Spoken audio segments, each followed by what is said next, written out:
Okay, so I've got my dinosaur game. You can remember that it moves back and forth, etc. I'm just going to make my dinosaur shoot bullets. Now, it doesn't really make sense for this game, but I thought I'd do it here, and then you guys can use it in a different game. So first of all, I need to add a new sprite, and that new sprite are going to be the bullets that come out of my shark's mouth. Maybe I'll just use arrows for bullets. I'll just resize those bullets a little bit so they make sense.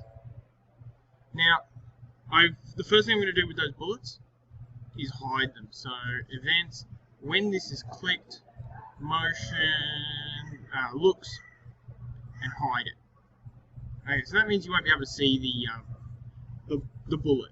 Okay, so that makes sense because I don't want the bullet to show up until I press space.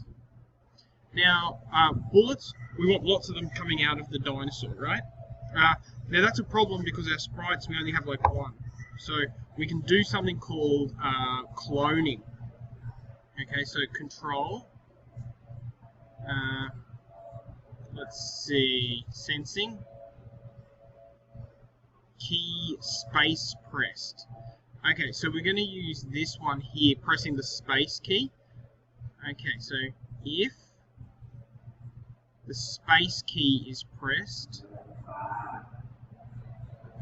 we need to create a clone. Okay, so if the space key is pressed, I need to create a clone of myself. So that creates a copy of the arrow. Now, watch what happens here. When I press the space button, I'm pressing the space button now, nothing's happening. Because we haven't told our clone what we want it to do. Okay, so we need to give the clone some instructions. When I start as a clone, what do we want it to do? We want it to go to the dinosaur. Now, when I say go to the dinosaur, that means it's going to start at the dinosaur. Okay, so obviously our clone could appear anywhere. So I'm saying when I start as a clone, the first thing you need to do is begin at the dinosaur. Okay. If the key space is pressed, when I start as a clone, go to the dinosaur, show yourself. Okay. Now, I'm not going to start yet because I have missed one thing. I need to put this.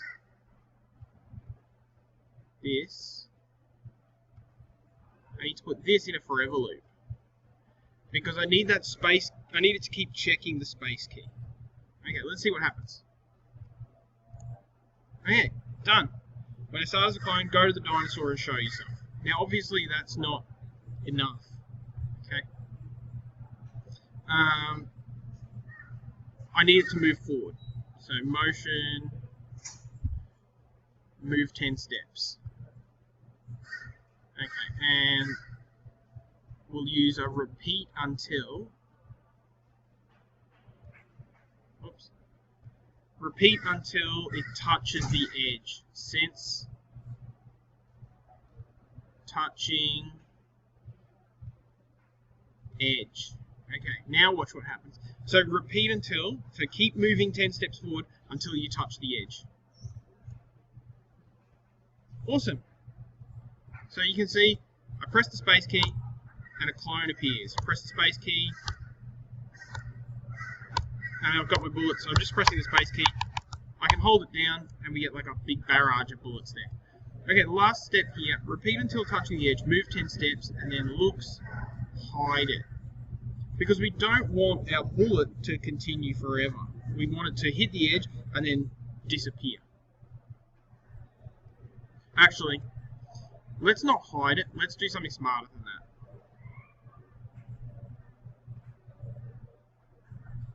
Delete the clone. So if you delete the clone, that means it's not going to exist anymore, which is better because otherwise you're going to have thousands of clones hiding in your script.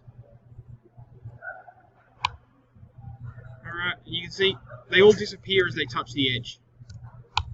Now, I don't really like the way my bullets are like going forever and ever and ever, so I might just put a little wait in the creation. If the key space is pressed, create a clone of myself, events, no, control, wait, 0.3 of a second.